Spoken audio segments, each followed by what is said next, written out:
Hello everyone and welcome back to another anatomy video. This is Dr. Aiyan from the Veterinary Anatomy channel. In this video we will dissect the extensor muscles of the carpal joint and digits in the dog. So let's get started. Guys, as you can see here, we removed the skin. We removed also the fascia found in the antebrachial region here. It's a developed fascia called the antebrachial fascia. So after removing the fascia, in general we can find a lot of muscles in the antebrachial region. These muscles could be divided into two groups: the craniolateral group, this group here of muscles, and the caudomedial group, which we are going to dissect later. In this video we will cover the craniolateral group. By the way, all the muscles in the craniolateral group are extensor muscles. Some of them are extensor of the carpal joint, some of them are extensor of the digits. And before we start with them, I will just yet remind you about the name of this nerve here, the radial nerve, which is responsible actually for the innervation of all muscles in the craniolateral group. The radial nerve at the level under the lateral head of the triceps brachii gives two branches: the superficial, this one here, the superficial branch, and the deep branch, which moves into the muscles and innervate them and moves all the way down. So I will just move it from the view here so that we can see the muscles. The craniolateral group. Here, to make it easy for you to remember the names of these muscles, let's say that in this group we will focus on four muscles. They are arranged next to each other like my fingers here. Two out of them are extensor muscles of the carpal joint, and another two in the middle are extensor muscles of the digits. So we will start from cranial, moving to the caudal aspect of this group. How to know this, where is cranial, where is caudal? Look for the olecranon tuberosity. It's always like that part of the ulna, it's always located caudal. That means here, this direction is cranial. So, from cranial to caudal, we will start with this muscle here. This muscle called the extensor carpi radialis. Extensor carpi radialis. If you look at the muscle, it starts from the the lateral supracondylar crest. Let's put the skeleton of the forelimb like this. So it starts exactly from this region of the humerus, supracondylar crest, okay? Moves all the way down and inserts. If you follow the tendon of this muscle, I will rotate the forelimb. So this is the muscle. This is the muscle here. This is the muscle here, yeah, and this is the tendon of it. It inserts to the second and to the third metacarpal bones. Can you see how the tendon of this muscle, the extensor carpi radialis, yeah, this one here, at this level it gives two tendons. One goes to the second metacarpal bone and the other one goes to the third metacarpal bone. This is the insertion of this muscle, okay? According to the origin and insertion of this muscle, you can understand that the function of this muscle is actually extensor muscle of the carpal joint, and we can actually say that this is the strongest, extensor muscle of the carpal joint in the dog. Okay, so what is the name of it? Is extensor carpi radialis. The extensor carpi radialis is innervated by the radial nerve. Okay, moving to the next muscle, we can find in this area here, this muscle here. I will just look for the tendon. So this muscle here is the extensor, the common digital extensor muscle. extensor digitalis communis, or the common digital extensor muscle. Normally, and even in books, guys, you will find it as one muscle in this area here, originating from the lateral epicondyle of the humerus and moving down. In books, you may find them putting just one tendon like this for this muscle, which below the carpal joint, it gives several tendons, one to each digit. So it insertion of the common digital extensor muscle is the extensor process of the distal phalanx of digits 2 to 5. Okay? Here in this sample, we tried our best and we could be able, guys, as you can see here, to even dissect several small heads of this muscle. Can you see that? Even in some other videos or in books, you will find them drawing one muscle here, the common digital extensor muscle here. With careful dissection, we could be able to dissect the different heads of this muscle. Following the tendons, you will find that each one of these heads inserts to one finger. Okay?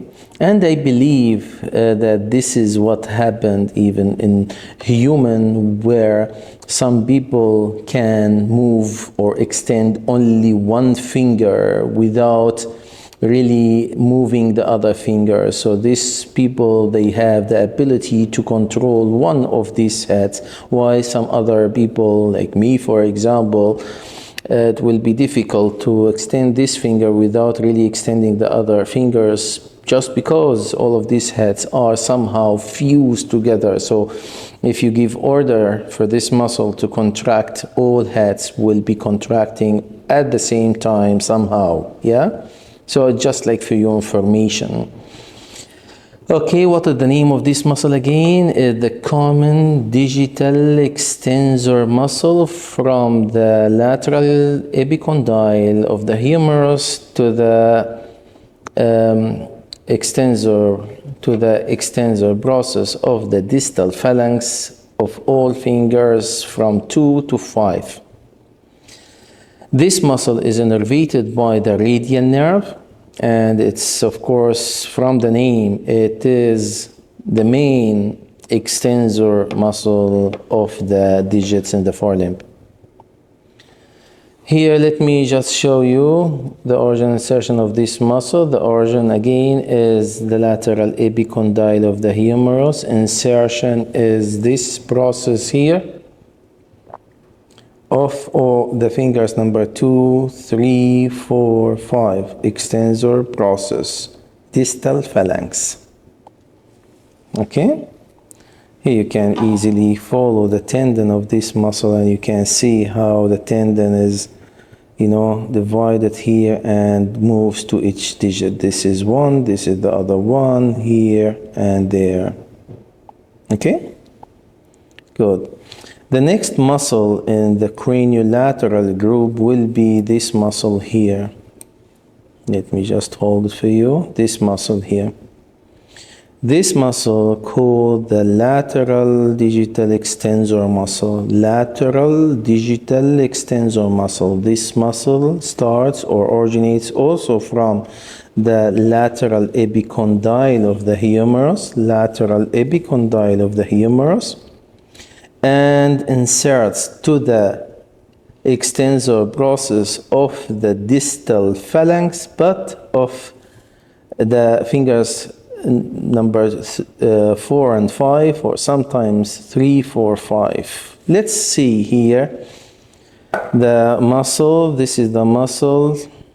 Start from the lateral epicondyle, moves all the way, just one tendon at this level here. After the carpal joint, you will see how the muscle is divided. Can you see that? So 2 in this case into 2 tendons, even 3. I can see one more there. Can you see this one here? Yeah, 2, which goes here to the finger number 3, finger number 4, and finger number 5. Distal phalanx extensor process. What is the name of this muscle? Is the lateral digital extensor muscle. It's also innervated by the radial nerve, and the function's clear for you. The next muscle we would like to talk about is this muscle here called the extensor carpi ulnars. The extensor carpi ulnars.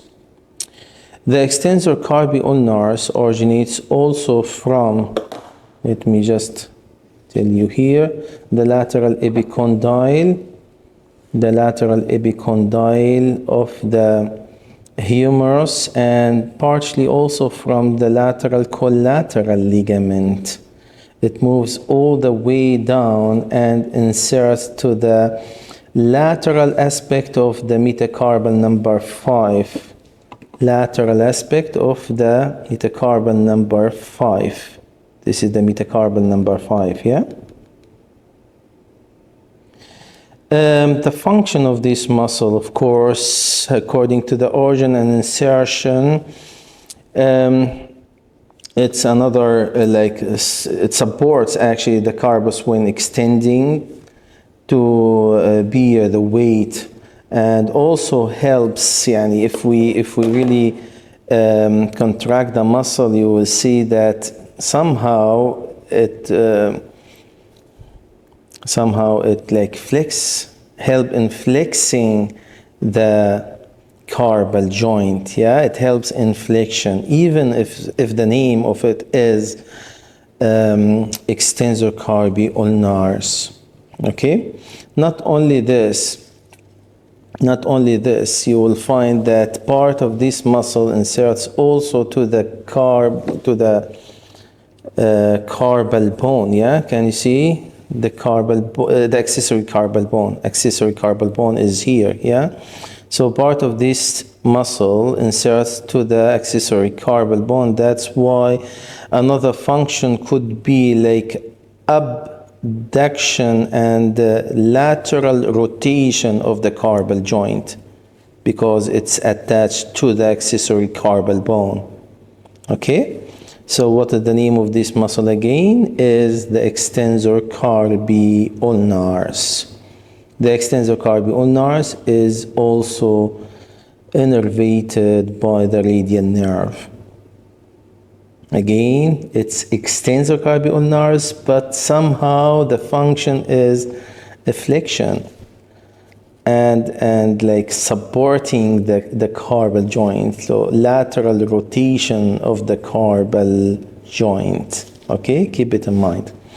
Like in general, guys, so we already finished the group here in general, and to make it easy for you to remember the names of these muscles, I will just put the forceps under all of these muscles at once, just like this, and you can see that in general we have 4 muscles in these groups. The 2 outside located muscles are extensors.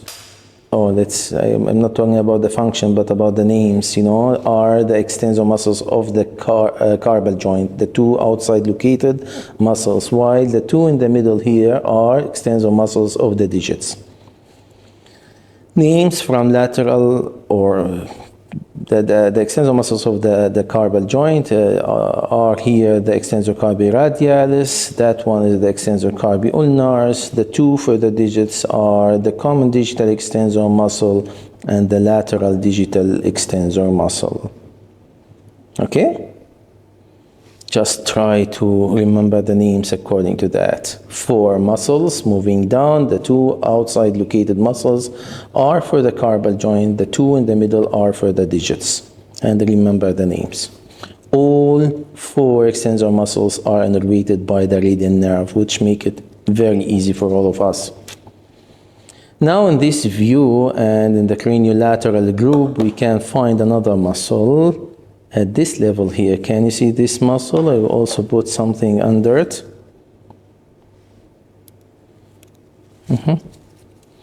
Just a minute, please.